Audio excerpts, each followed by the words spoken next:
dahil sa fraudulent discounts. We have many fin margins. We're lucky to do more than 10%. No? Pero mostly, mas mababa pa doon. The discounts that we give Kain tayo, is guys! not subsidized by the government. Lugaw ang kanin ko, They only tapos claim a certain Mga tax batawag dito? deduction.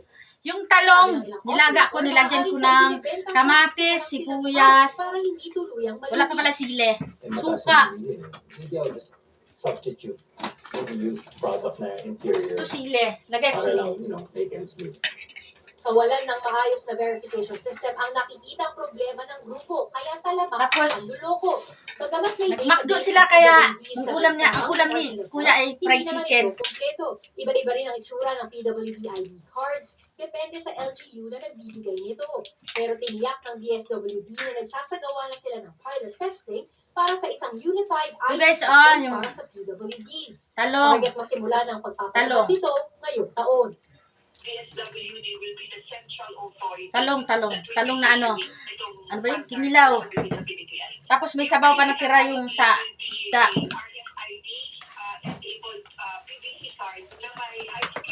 Nagmakdo sila, may ulam pa.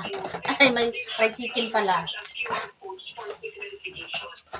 May panukalang batas na rin sa Kamara para taasan ang multa at habaan ang panahon May ng tuyo pa. pagkakakulong sa mga gagamit ng Fried fake chicken. PWD cards. Panawagan naman ng Titikim restaurant ako. operators at DSWD sa publiko, i-report at huwag nang tangkilikin ang mga nagbebenta ng peking PWD ID online, pati na rin ang mga fixer na nag-aalok nito. At kung maaari, ay pagsabihan din ang mga kakilalang gumagamit ng peking ID na itigil na ang maling Kain tayo! Andrea Taguines, ABS-CBN Susawan. News. Bakit mo nga?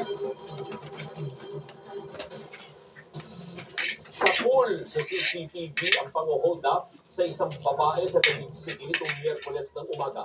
Sa video, makikita ang babae naglalakad sa eskinita sa Dahlia Street sa barangay Tembo. Nakasunod sa kanya isang lalaking naka-helmet na mabilis na hinablot ang kanyang bag at tinutukan siya ng baril. Sa gulat ng biktima, napailan siya at napaupo. Nagmakaawa pa siya sa kawatan. Ayon sa barangay, naabutan nila ang babaeng humihingi ng saklolo. Natangay umano ng kawatan ang kanyang laptop, wallet, passport, cellphone at mga ID.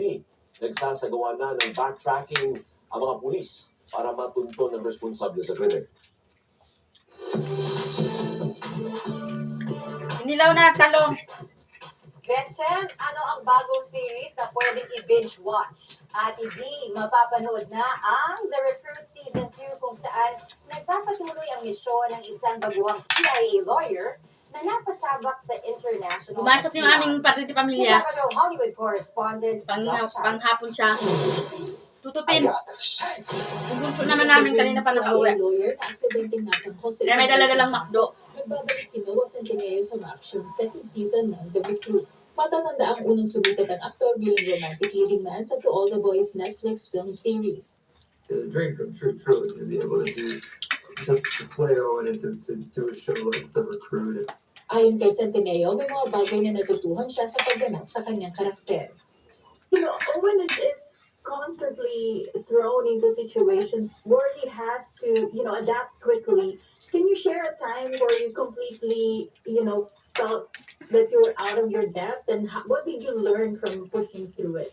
If you're faced with a conflict that you're Laminis na completely ill-equipped to handle, you have the time to ask people 3 for help minutes. that have faced similar conflict or problems.